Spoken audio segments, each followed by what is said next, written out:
vegne af Teknologisk Institut er det mig en stor glæde at byde velkommen til åbningen af det nye DMI, Danish Meat Research.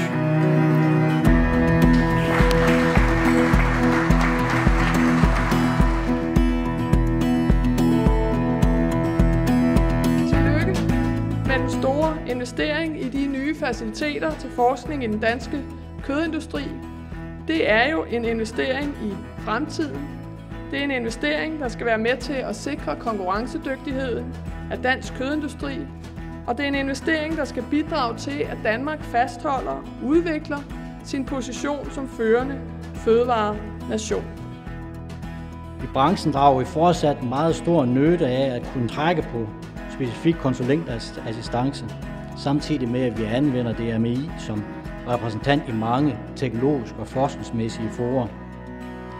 Der er ingen steder i verden, man har center med samme ressourcer og specialiseret viden inden for kødområdet som her i Høje Taastrup. Jeg er ikke til sekund i tvivl om, at denne meget store investering i den danske fødevareindustri bliver en game changer i årene, der kommer. Der ligger mange og spændende forretningsmuligheder foran os.